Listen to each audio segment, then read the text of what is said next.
नमस्कार। यो समाचारमा स्वागत छ। म कुलचन्द्र विष्ट। म रन्जु अधिकारी। सुरु गरौँ अहिलेसम्मका प्रमुख समाचारबाट।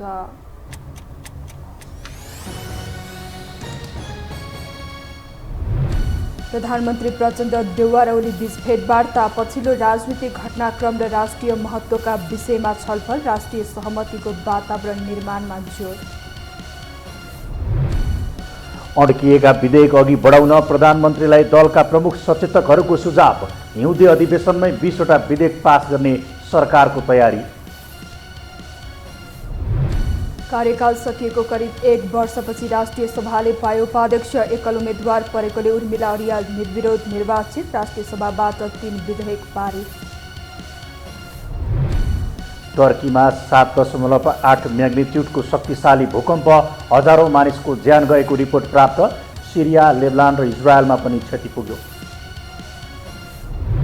र नेपाली राष्ट्रिय क्रिकेट टिमको मुख्य प्रशिक्षकमा मोन्टी देसाई नियुक्त। खेलकुद मन्त्रालयले पनि दियो स्वीकृति। नेपालको क्रिकेटलाई अन्तर्राष्ट्रिय स्तरमा उकास्ने प्रतिबद्धता।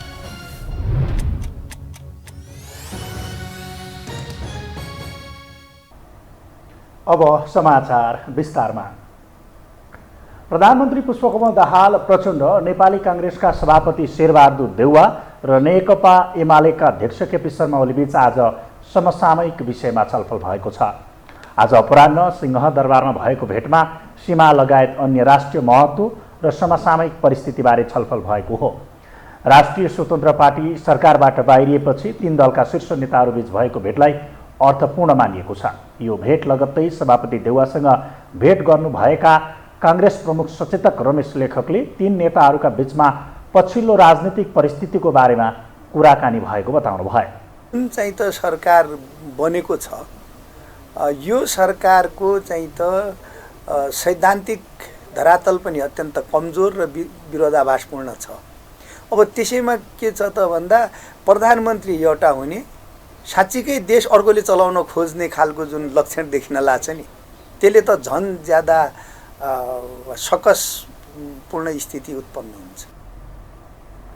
समसामयिक राजनीतिक परिस्थितिको बारेमा कुराकानी भए पनि राष्ट्रपति निर्वाचनको सम्बन्धमा कुराकानी नभएको उहाँको भनाइ छ।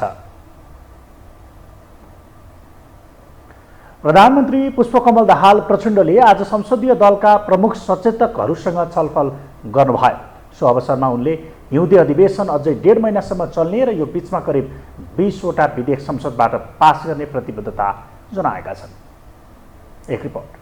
सोमबार बिहान प्रधानमन्त्री पुष्पकमल दाहाल प्रचण्डले प्रधानमन्त्रीको सरकार निवास बालवाटारमा संसदीय दलका प्रमुख सचेतक र स्वतन्त्र सांसदहरूसँग संसदका गतिविधिहरूलाई चलायमान बनाउने कुरामा छलफल गरेका छन्। उनले छलफलका क्रममा संसदमा कस्तो बिजनेस लैजाने र यो अधिवेशनमा कतिवटा विधेयकहरू संसदबाट पास गर्ने भन्ने बारेमा प्रमुख सचेतकहरूबाट सुझाव लिएका हुन्। छलफलपछि सञ्चारकर्मीहरूसँग कुरा गर्दै जनता समाजवादी पार्टीका सांसद प्रदीप यादवले छलफलमा प्रधानमन्त्री दाहालले संसदको बिजनेस कसरी अघि बढाउने र यो सत्रमा कस्तो विधेयकहरू लैजाने भन्ने बारे छलफल भएको बताए। हिउँदे अधिवेशन अझै 1.5 महिनासम्म चल्ने र यो बीचमा करिब 20वटा विधेयक संसदबाट पास गर्ने प्रतिबद्धता प्रधानमन्त्री प्रचण्डले जनाएको उनले बताए। प्रधानमन्त्रीजीले चाहिँ त्यसमा चाहिँ गम्भीर भएर उहाँले पनि भन्नुभयो कि हामी अब यो सदनलाई चाँडै 15 देखि 20वटा विधेयकहरू हामी दिन्छौँ र यो 1.5 महिना करिब यो सत्र चल्छ र यो सत्रमा करिब 15 देखि 20वटा विधेयक चाहिँ हामी पास गर्छौँ भनिकन उहाँले प्रतिबद्धता जनाउनु। त्यस्तै नेकपा माओवादी केन्द्रका प्रमुख सचेतक हितराज पाण्डेले आजको प्रमुख सचेतकहरूसँगको बैठकमा प्रधानमन्त्रीले सदनलाई कसरी व्यवस्थित गर्ने, यसका साथै विधेयकहरूलाई कसरी जनमुखी बनाउने, जनताका आवश्यकतासँग कसरी जोड्ने, सुशासन कसरी कायम गर्ने, शान्ति प्रक्रियाका बाँकी कामहरूलाई कसरी अघि बढाउने लगायतका अत्यावश्यक विधेयकहरूलाई कसरी अघि बढाउने भन्ने बारेमा छलफल गर्नुभएको बताए।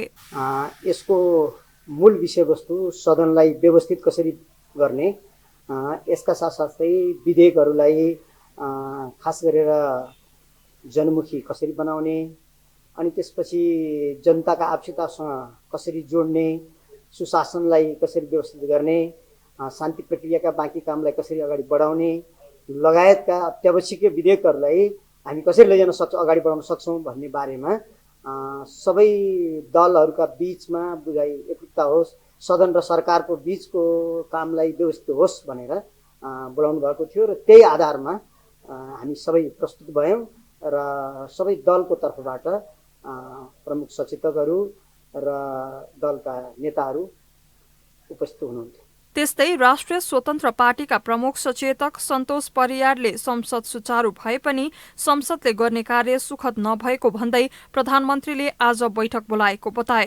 उनले प्रधानमन्त्रीसँग दलका प्रमुख सचेतकहरूले संसदलाई कसरी सुचारू गर्ने भन्ने बारे छलफल गरेको बताए। उनले संसद सुचारू भए पनि संसदका प्राविधिक कुराहरूमा नै अहिलेसम्म अड्किएकाले अबका दिनमा संसदलाई कस्तो बिजनेस दिने भन्ने बारेमा छलफल भएको बताए। र संसदले गर्ने कार्य खासै नभएको जस्तो देखिएको हुन त हामी केही अब त्यो प्राविधिक कामहरूमा नै धेरै अल्मलिएका छौँ। त्यो गर्नुपर्ने पनि थियो। अब सभामुखको निर्वाचन, उपसभामुखको निर्वाचन, अब सन्निकट फेरि राष्ट्रपतिको निर्वाचन आउँदैछ।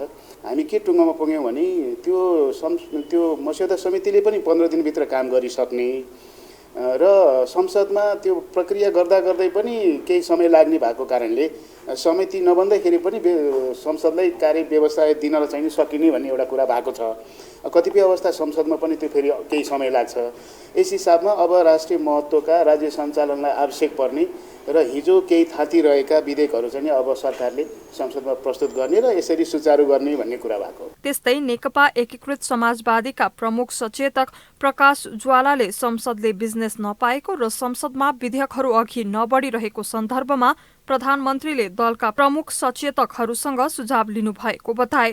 उनले सहज रूपमा सरकारले संसदमा विधेयकहरू पेश गर्नका लागि के कस्ता अप्ठ्याराहरू छन् र कसरी बाधा फुकाउने भन्ने कुरामा छलफल भएको बताए। संसदमा पेश गर्नुपर्ने विधेयकहरूका सन्दर्भमा खास गरी यो बैठकको आयोजना गरिएको थियो। संसदले यति बेला बिजनेस पाइरहेको छैन, सरकारले विधेयकहरू चाहिँ संसदमा पेश गरिरहेको छैन र सहज रूपमा सरकारले संसदमा विधेयकहरू पेश गर्नका लागि के कस्ता चाहिँ अप्ठ्याराहरू छन् र कसरी त्यो बाधा पुकाउने भन्ने उद्देश्यले संसदलाई बिजनेस पनि हुने, सरकारले चाहिँ विधेयक पनि अगाडि बढाउन पाउने, सरकारले आवश्यक ठानेका कानुन पनि बनाउन पाउने, त्यसका लागि चाहिँ आज छलफल भयो। छलफल निकै राम्रो पनि भयो, कतिपय कन्फ्युजनहरू पनि मेटिए। प्रधानमन्त्री प्रचण्ड राष्ट्रपतिको निर्वाचन अगाडि नै दलहरूलाई एक बनाएर विभिन्न विधेयकहरूलाई संसदमा निर्णायक रूपमा प्रस्तुत गर्ने रणनीतिमा छन्। राष्ट्रपतिमा सहमति जुट्न नसके दलहरूबीच फाटो आउने र महत्त्वपूर्ण विधेयकहरू अलपत्र पर्ने बुझेका उनी यही 1 महिनाको अवधिमा विधेयकहरू निष्कर्षमा पुर्याउने तयारीमा छन्। अब बाँकी समाचार। सत्ता गठबन्धनभित्रको मतभेदले राष्ट्रिय राजनीति प्रभावित भइरहेको छ। अविच्छिन्न राजनैतिक दाउपेचले गठबन्धनको भविष्य र आवश्यकतामाथि नै प्रश्न उठ्न थालेको छ। एक रिपोर्ट। केही नयाँ गरी छाड्ने सङ्कल्प भएकाहरूको नै यहाँ केन्द्रीकरण भएको छ, त्यसकारण मलाई सहज लागेको छ। प्रधानमन्त्री पुष्पकमल दाहाल प्रचण्डले सरकारको नेतृत्व सम्हाल्न साथ भनेका थिए केही नयाँ गरी छाड्ने सङ्कल्प भएकाहरूको केन्द्रीकरणले सरकारलाई काम गर्न सहज हुनेछ। प्रचण्डको यो सङ्केत सरकारमा सहभागी नयाँ दलहरूप्रति लक्षित थियो। यसमा रवि लामिछाने नेतृत्वको राष्ट्रिय स्वतन्त्र पार्टी नहुने कुरै भएन। तर प्रचण्डको यो सङ्केत सहकार्यविहीन बन्यो। नागरिकता विवाद र गृहमन्त्री पदमा सभापति रवि लामिछानेको पुनरागमन असम्भव भएपछि रासोपा सरकारबाट बाहिरिएको छ। प्रमुख 2 सत्ता घटक एमाले र माओवादीको शीर्ष नेतृत्व बीच मतभेदले राष्ट्रपति पदको गाँठोमा अल्झिएको गठबन्धनलाई अर्को चुनौती थपिदिएको छ। रासोपा कुनै पनि हालतमा सरकारमा जाने पक्षमा छैनन्। लोकतन्त्रमा चाहिँ बहुमत त मान्नै पर्छ। म एक्लैले सबै पार्टी हाँक्छु भन्यो भने त एक्लैले हाँक्ने त जसले हाँके पनि गलत हो। मैले एक्लै पार्टी हाँक्छु भने म पनि गलत हो। बहुमत त मान्नै पर्छ। मैले ती विचारहरू बुझाउन अब चाहिँ अझ बलियो रूपमा बुझाउन सक्छु कि अस्ति हेर्नुभयो नि भन्न पाएँ।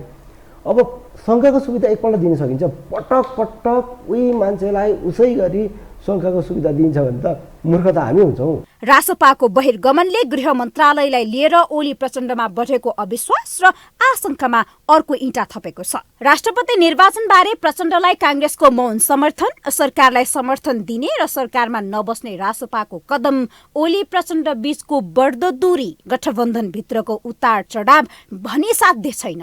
गठबन्धनमा देखिएको रमितामा सत्ता गठबन्धनका संयोजक एमाले अध्यक्ष ओली र प्रधानमन्त्री प्रचण्डको समेत ध्यान सुन्नेछ। सरकारमा सहभागी राप्रपा सदनमा बोल्न पाउनु पर्छ भन्दै चर्का चर्कीमा उत्रदैमा व्यस्त छ। ओली उच्चस्तरीय बैठकमा भन्दा रोस्टममै आफ्नो ढडास पोख्नमा मक्ख छन्। प्रधानमन्त्री प्रचण्ड गठबन्धन मिलाएरै लग्ने दाबी गर्दै हिँडेका छन्, तर उनैका नेताहरू काङ्ग्रेसको सहारामा मक्ख छन्। काङ्ग्रेसको आडमा एमाले विरुद्ध आक्रामक बनिरहेका छन्। उहाँले प्रस्ताव गरे नि त हुन्छ त्यस्तो व्यक्ति जसलाई काङ्ग्रेसले नै भोट हालोस्। अस्ति प्रधानमन्त्रीलाई चाहिँ सबैले भोट हाल्नुभयो नि, एउटा स्थिति बन्यो नि त। 2 जना बाहेक सबैले मत हाल्नुभयो, सबै दलले एउटा स्थिति त बनेकै हो नि।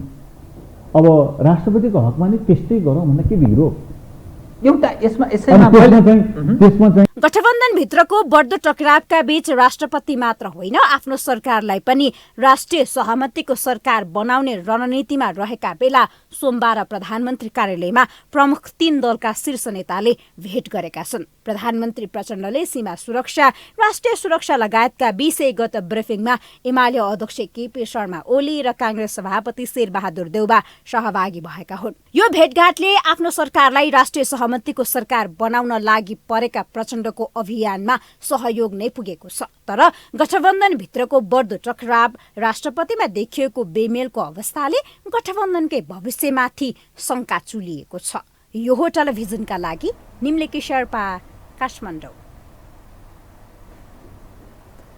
नेपाल मजदुर किसान पार्टीका अध्यक्ष नारायण मान बिजुक्कछेले नेपाली कांग्रेस राष्ट्रपतिको लोभमा फस्न नमिल्ने टिप्पणी गर्नुभएको छ। प्रमुख प्रतिपक्षको भूमिका सशक्त ढङ्गले निर्वाह गर्नुपर्ने कांग्रेसले यदि राष्ट्रपतिमा लोभ गरेको हो भने त्यो जस्तो नराम्रो दृष्टिकोण अरू केही पनि नहुने उहाँको भनाइ थियो। सोमबार भक्तपुरमा आयोजित एक कार्यक्रममा बोल्दै अध्यक्ष बिजुक्छेले निर्वाचनका बेला सार्वजनिक गरिएको घोषणापत्र भन्दा बाहिर जाने छुट कुनै पनि राजनीतिक दलहरूलाई नरहेको पनि बताउनुभयो।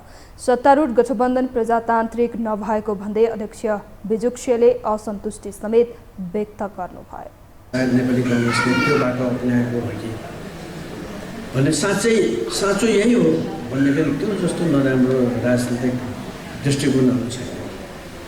पदको निम्ति होइन, सिद्धान्तको निम्ति हो, नीतिको निम्ति हो र कार्यक्रम जो घोषणापत्र हामीले निर्वाचनको बेलामा पाउँछौँ त्योभन्दा तलमाथि जाने गर्नु पर्दैन। जनताले भोट दिएको व्यक्तिलाई होइन, साँचो मानेमा त्यो घोषणापत्रलाई नै मत दिएको भएको हुनाले त्योभन्दा तलमाथि हामीले गर्नु सक्छौँ। अध्यक्ष बिजुक्छेले चुनाव अघि र पछि पनि साझा घोषणापत्र अनुसार अघि बढ्न नसक्ने गरी गरिएको राजनीतिक गठबन्धनको कुनै अर्थ नहुने दावी गर्नुभयो।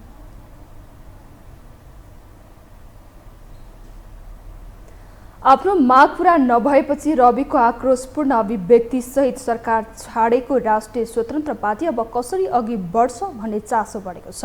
अवसर पाए पुनरागमनको आशा सहित समर्थन कायम राखेको रासोपा कहिलेसम्म यही अवस्थामा रहन्छ भन्ने समेत टुङ्गोमा पुगेको छैन। यो परिस्थितिमा के रासोपा उपनिर्वाचन मार्फत रवि संसदमा नफर्किएसम्म पर्ख र हेरकै अवस्थामा बस्ने हो त? एक रिपोर्ट। तत्कालका लागि सत्ता यात्रामा विराम लाउँदै सिधा कुरा गरेका राष्ट्रिय स्वतन्त्र पार्टीका सभापति रवि लामिछाने अब प्रधानमन्त्री बन्ने हैसियतमा आउने तयारीमा छन्। गृहमन्त्री नपाउँदा सहयात्रीलाई फिर्ता ल्याएका उनले अबको समय संगठन विस्तारमा लगाउने संकेत गरेका हुन्। पत्रकारहरूले गरेको गालीकै कारण राजनीतिमा आउँदा उपप्रधान तथा गृहमन्त्री भएको भन्दै लामिछानेले फेरि गाली गरिरहेकै कारण अर्को पटक प्रधानमन्त्री हुने गरी जितेर आउने बताए।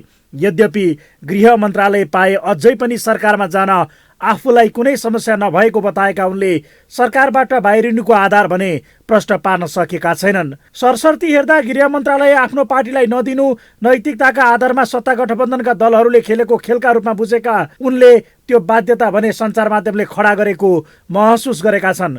फलत प्रकाशक र सम्पादकहरूप्रति आगो उकलेका उनले गृहको साटो अर्को मन्त्रालय लिएर जाने वा आफूले महत्त्वपूर्ण ठान्दै मागेको शिक्षा, श्रम र स्वास्थ्य मन्त्रालयमा रहेका आफ्ना नेताहरूले काम गर्ने अवसर समेत बन्द गरेका छन्, जसको उत्तर दिन तथा आगामी यात्राबारे प्रश्न पार्न 3 निवर्तमान मन्त्रीहरूले आज पत्रकार सम्मेलन गर्ने बताएका थिए।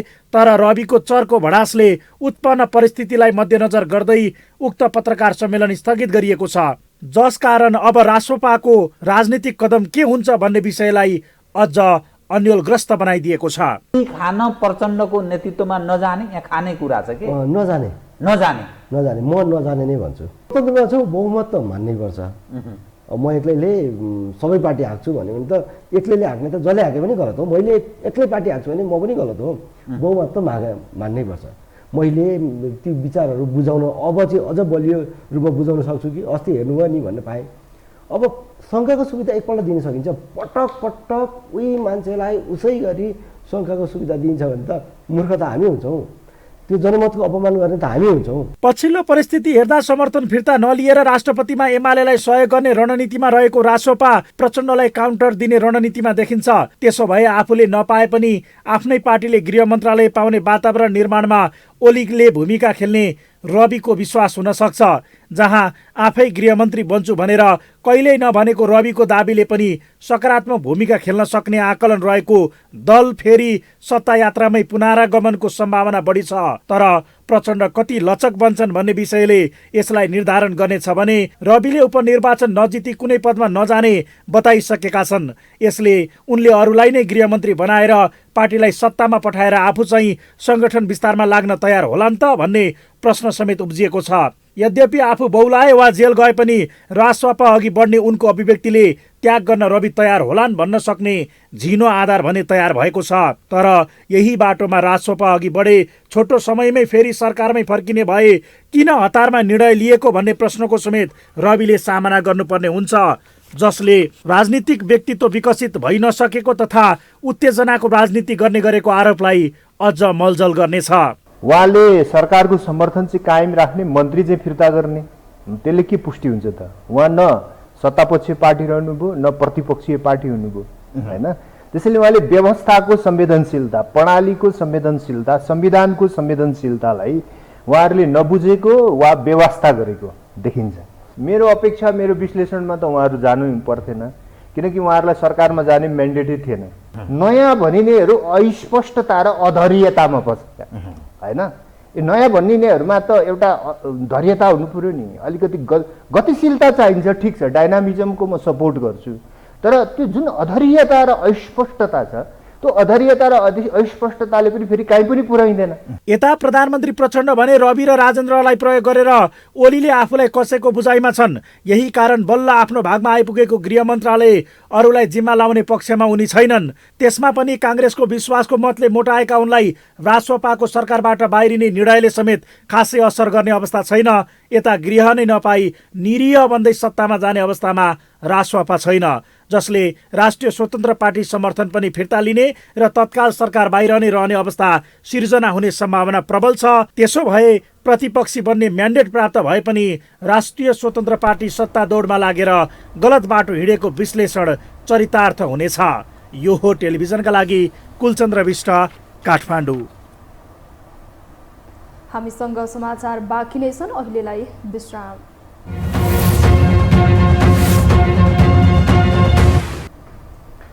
विश्रामपछि यो समाचारमा स्वागत छ। अब बाँकी समाचार। राष्ट्रिय सभाको उपाध्यक्षमा उर्मिला अर्याल निर्वाचित हुनुभएको छ। आज बसेको राष्ट्रिय सभाको बैठकले उहाँलाई उपाध्यक्षमा निर्वाचित भएको घोषणा गरेको हो। राष्ट्रिय सभाको उपाध्यक्षका लागि एउटा मात्रै प्रस्ताव परेकाले उहाँ निर्विरोध निर्वाचित हुनुभएको हो। बैठकमा राष्ट्रिय सभा अध्यक्ष गणेश प्रसाद तिमल सिन्हाले राष्ट्रिय सभाको उपाध्यक्ष पदमा निर्वाचित गरियोस् पनि एउटा मात्रै प्रस्तावको सूचना प्राप्त भएकाले राष्ट्रिय सभा नियमावली 2075 को नियम 8 बमोजिम सभा सदस्य अर्याललाई राष्ट्रिय सभाको उपाध्यक्ष पदमा निर्विरोध निर्वाचित भएको घोषणा गर्नुभएको हो। कार्यकाल सकिएको करिब 1 वर्षपछि राष्ट्रिय सभाले उपाध्यक्ष पाएको हो। आजको बैठकले 3 विधेयक पनि पारित गरेको छ।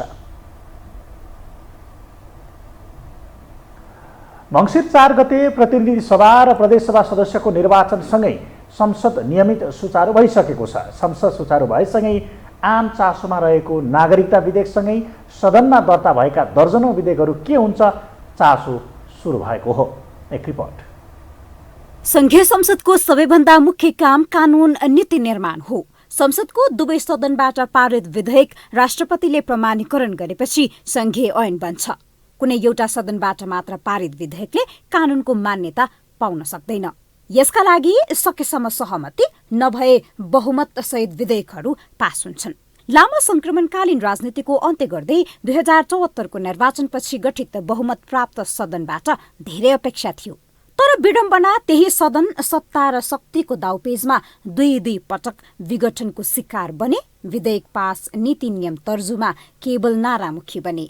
तत्कालीन नेकपा एमालेको बहुमतको सरकार हुँदा नै दर्ता भएका संघीय निजामती विधेयक, शान्ति सुरक्षा विधेयक, राष्ट्रिय सुरक्षा, सूचना प्रविधि, सार्वजनिक खरिद ऐन लगायतका 27 वटा विधेयक कागजी खोष्टो बन्यो। संसद विघटनपछि बनेको शेरबहादुर देउबा नेतृत्वको सरकारले फास्ट ट्र्याकबाटै भए पनि संसदको दुवै सदनले पारित गरेर शीतल निवास पुगे पनि नागरिकता विधेयक राष्ट्रपतिले प्रमाणीकरण गरिनन्। संसद सुरु भएसँगै अब ती विधेयकहरू के हुन्छ भन्ने प्रश्न राजनीतिक दल र सांसदहरूमाथि तिर्सिन थालेको छ। फेरि नयाँ प्रकारले पुनर्गठित अथवा निर्वाचित भएर आएको सदनमा त्यो बारेमा नयाँ कोर्स सुरुवात गर्नु पर्यो भने राजनीतिक पार्टीहरू बिचमा छलफल हुन्छ। छलफलका आधारमा फेरि प्रक्रिया अगाडि बढ्न सक्छ। तर यो विषय यहाँ सोध्नुभयो, यो विषयमा अहिले दलहरू प्रवेश गरेका छैन। म त यस्तो राष्ट्रिय रूपमा उठेको विषयलाई त्यत्तिकै व्यवहारिक छाड्ने, त्यसको बारेमा निष्कर्षै ननिकाल्ने कुरा चाहिँ स्वाभाविक होइन। यो सामान्य व्यक्तिका बिचमा भएको गफ होइन। यो चाहिँ संसदमा प्रस्तुत भएको प्रस्ताव हो। त्यो प्रस्ताव त्यति बेलै टुङ्ग्याउनु पर्थ्यो। अब त्यति बेला टुङ्गिएन। अब फेरि त्यो प्रस्तावका बारेमा छलफल नै नहुने, त्यसका बारेमा चाहिँ सोधखोजै नहुने कुरा चाहिँ स्वाभाविक होइन। कानूनत संसदको कार्यकाल समाप्तिसँगै यी सबै विधेयकहरू निष्क्रिय भइसकेका छन्। ती सबै विधेयक पूर्ण रूपमा शून्य अवस्थामा पुगेको छ। ती विधेयकहरूमाथि गरिएको समय लगानी बालुवामा पानी हाले सरह भएको छ। कारण राष्ट्रपतिले प्रमाणीकरण नगर्दा पछि हटेको नागरिकता विधेयकदेखि दर्ता मात्र भएर बसेका विधेयक समेत फेरि शून्यबाट नै सुरु गर्नुपर्ने जानकारहरूको टिप्पणी छ।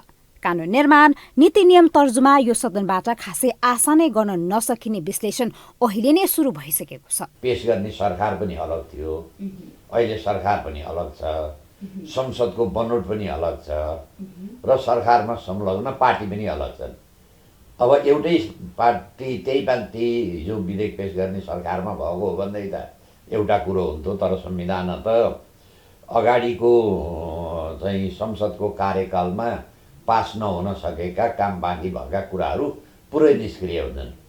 अब फेरि जिरोबाट सुरु गर्नु पर्छ। उहाँले नयाँ जे ऐन कानुन ल्याउने हो यो सरकारले पुरै जिरो। हिजोको सरकारले गरेको प्रक्रिया टुङ्ग्यो।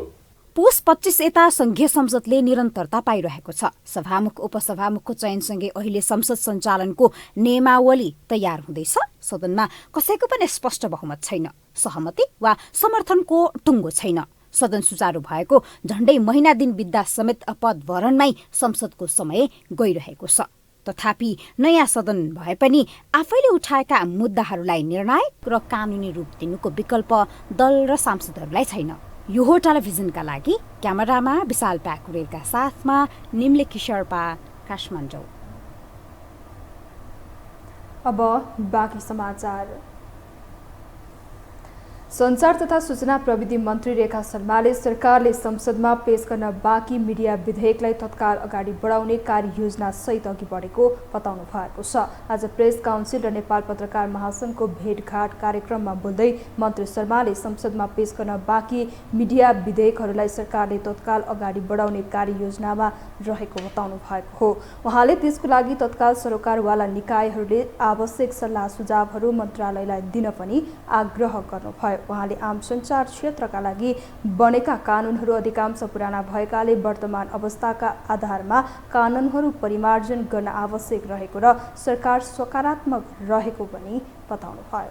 अध्यक्षहरू अरू अब यो क्षेत्रका अरू विज्ञहरूसँग पनि कन्सल्ट गरेर भए पनि ल 1 2 3 4 के गर्ने त भन्ने विषयमा एउटा त्यो खालको हामीलाई सुझाव सल्लाह रिटर्न फर्ममै प्राप्त भयो भने हामीलाई धेरै सजिलो हुन्थ्यो भन्ने लागेको छ। त्यसका निम्ति मैले एकदम आग्रह पनि गर्छु, अलि छिटो गरिदिनु होला, बरु अलि छिटो गरिदिनु भयो भने अब हामी अब फटाफट लागेर त्यो विधेयकहरूलाई चाहिँ छिटै अगाडि बढाउने त्यो एउटा प्रयत्नमा छौँ, त्यो कार्ययोजनामा हामी छौँ। त्यस कारणले गर्दाखेरि त्यहाँ कहाँ के गर्नुपर्ने हो त्यो विषयमा अलिकति विशेष ध्यान दिएर त्यसको तयारी गरिदिनु होला भन्न म चाहन्छु। प्रेस काउन्सिलको अध्यक्ष पनि यही हुनुहुन्छ। उहाँले मिडिया सकारात्मक हुँदा मात्रै परिवर्तन सम्भव रहेको भन्दै मिडिया र सरकार सकारात्मक रूपमा जोडिएर अगाडि बढ्नुपर्ने आवश्यक रहेको पनि बताउनुभयो। हामीसँग अन्तर्राष्ट्रिय र खेल समाचार बाँकी नै छन्, अहिलेलाई विश्राम।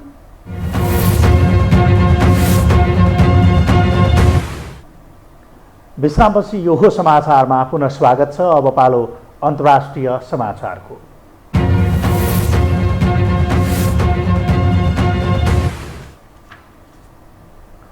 दक्षिण पूर्वी टर्कीको गान्जियान्टेपमा बिहान 4:17 7.8 म्याग्निट्युडको शक्तिशाली भूकम्प जाँदा 10 सहरमा ठूलो प्रभाव परेको छ। भूकम्पबाट 1600 जनाको मृत्यु भएको हालसम्मको विवरण सार्वजनिक भएको छ भने टर्की सरकारले देशमा सङ्कटकालको घोषणा नै गरेको छ। टर्कीमा बिहान 4:17 7.8 म्याग्निट्युडको भूकम्प गएको छ। भूकम्पको धक्का राजधानी अंकारा सहित टर्कीका कहरामनमारस, गाजियान्टेप, सानलिउर्फा, दियारबाकिर, अडाना, अदियामान, मालत्या, ओस्मानी, हाते र किलिसमा महसुस भएको विवरणहरू सार्वजनिक भएको छ। भूकम्पपछि 42वटा पराकम्पन गएको छ। भूकम्पले 45 सेकेन्ड हल्लाएको थियो। भूकम्पमा परि हजारौंको ज्यान गएको छ भने कैयौं घाइते भएका छन्। न्यून तापक्रम र आधी बेहेरी लगायतका प्रतिकूल मौसमी अवस्थाले भयावह अवस्थालाई थप जटिल बनाएको छ। उद्धारकर्ताहरूले भग्नावशेषबाट हरेक 10 मिनेटमा एक शव बाहिर निकालिरहेका छन्।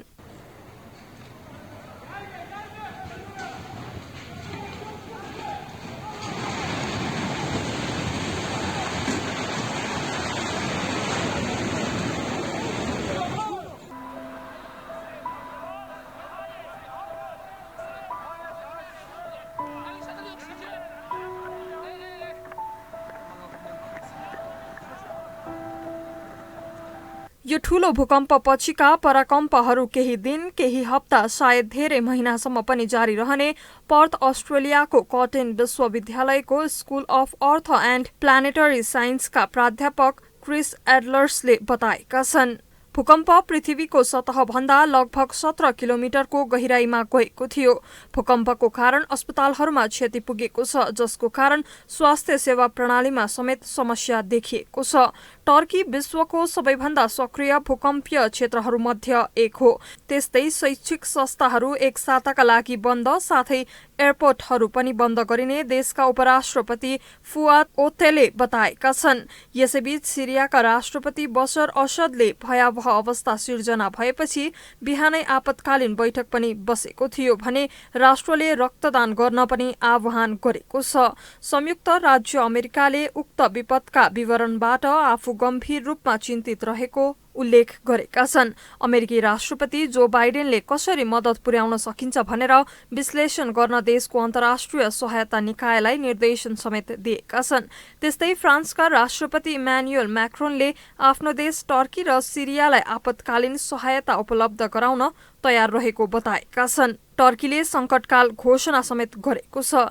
धेरै भवनहरू भत्किएको छ भने धेरै परिवारहरू भग्नावशेषमा पुगेको हुँदा अन्तर्राष्ट्रिय समुदायको सहयोगको आवश्यकता परेको भन्दै सरकारले अन्तर्राष्ट्रिय सहयोगका लागि अपील गरेको छ। सिरियाको राष्ट्रिय भूकम्प केन्द्रका प्रमुख रायद अहमदले करिब एक शताब्दी यताकै सबैभन्दा शक्तिशाली भूकम्प रहेको बताएका छन्। टर्कीका मानिसहरू हिउँमा पाइजामा लगाएर उभिएर उद्धारकर्ताहरूले क्षतिग्रस्त घरहरूको भग्नावशेष खनेको टेलिभिजनद्वारा प्रसारित भिडियो तथा तस्बिरहरूमा देखिएको छ।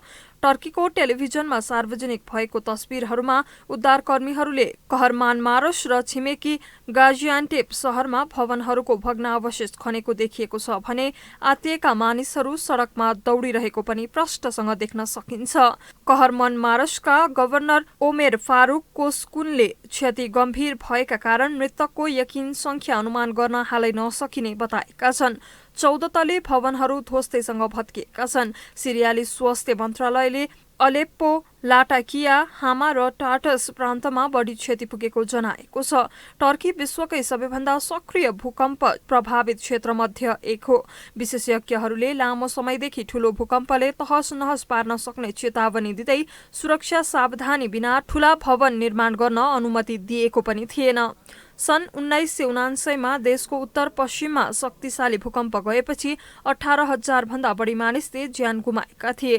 त्यस्तै भल्देभिया चिलीमा 22 मे 1960मा 9.5 म्याग्निच्युडको सबैभन्दा ठूलो भूकम्पले 1655 जनाको मृत्यु भएको थियो भने 3000 घाइते र 20 लाख विस्थापित भएका थिए। यो टेलिभिजनका लागि प्रलिना अधिकारी, काठमाडौँ। अब पालो खेल समाचारको।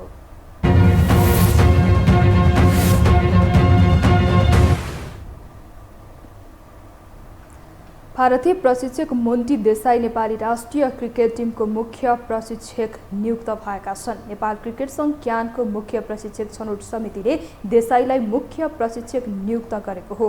क्यानले सोमबार एक कार्यक्रमको आयोजना गर्दै औपचारिक रूपमा देसाईलाई मुख्य प्रशिक्षक नियुक्त गरिएको जनाएको छ। राष्ट्रिय खेलकुद परिषद राखेप र खेलकुद मन्त्रालयले स्वीकृति दिएपछि क्यानले देसाईलाई सार्वजनिक गरेको हो। नियुक्ति पाएसँगै नेपालको क्रिकेटलाई अन्तर्राष्ट्रिय स्तरमा उकास्ने प्रतिबद्धता देसाईले जनाएका छन्।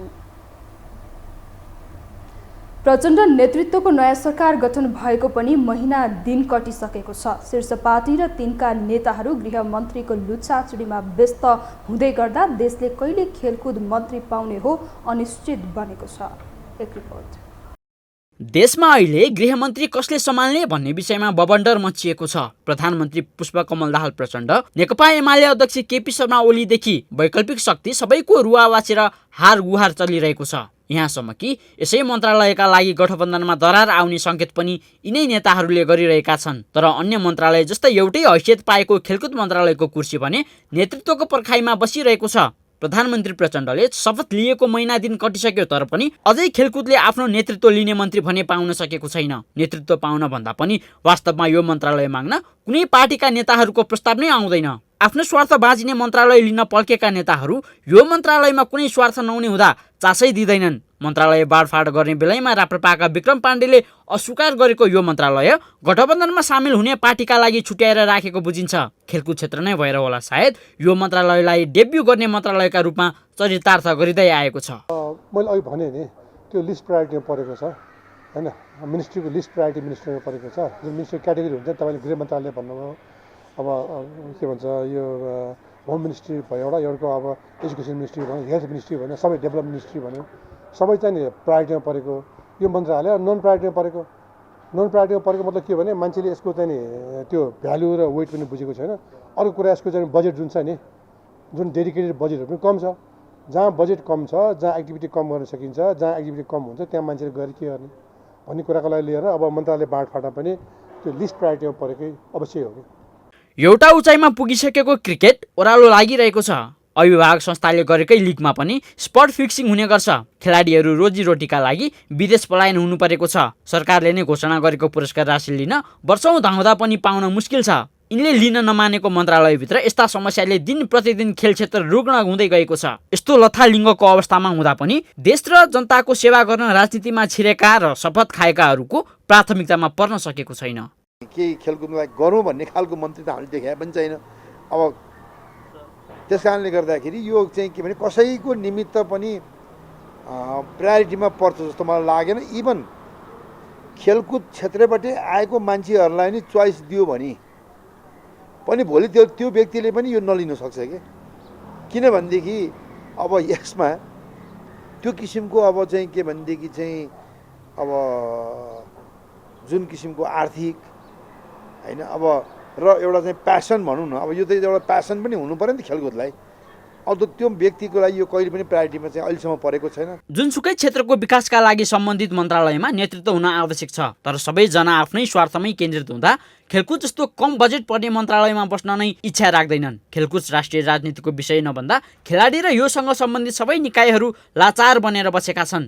गठबन्धनकै ठुला दल एमाले अध्यक्ष ओलीले 10 दिनमा नै मन्त्री बनाउने बताए पनि उनले तोकेको भाकाबाट 15 दिन बितिसक्दा अझै मन्त्री पाउन सकेको छैन। यति सब हुँदाहुँदै पनि देशले कहिले खेलकुद मन्त्री पाउने हो अनिश्चित बनेको छ। यो हो टेलिभिजनका लागि क्यामेरामा रविन्द्र तिमिल सिन्हाका साथ निरज कोइराला, काठमाडौँ। खेल समाचारसँगै हामी यो समाचारको अन्त्यमा आइपुगेका छौँ। बिदा हुनु अघि प्रमुख समाचार पुनः एकपटक।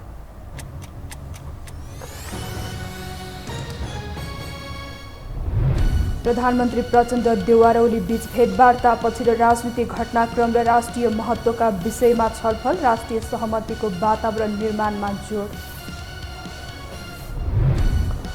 अड्किएका विधेयक अघि बढाउन प्रधानमन्त्रीलाई दलका प्रमुख सचेतकहरूको सुझाव, हिउँदे अधिवेशनमै 20 वटा विधेयक पास गर्ने सरकारको तयारी।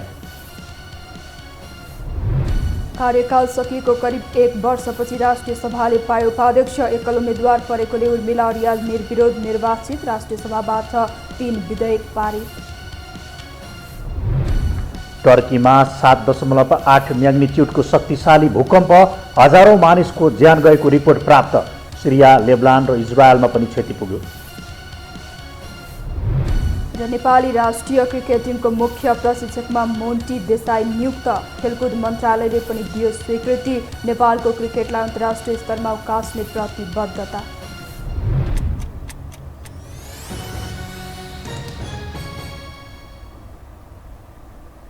हवस् त, यो समाचार सकियो। समाचार बुलेटिनका साथै यो टेलिभिजनका सम्पूर्ण कार्यक्रम यो टेलिभिजन.com, यो खबर.com, युट्युब र फेसबुकमा पनि पढ्न र हेर्न सक्नुहुनेछ। मोबाइलमा यो टिभी एप डाउनलोड गरी हामीलाई प्रत्यक्ष हेर्न सक्नुहुनेछ। तथ्यसहितको निष्पक्ष समाचार तथा मनोरञ्जनका लागि हेर्दै रहनुहोला यो टेलिभिजन। नमस्कार।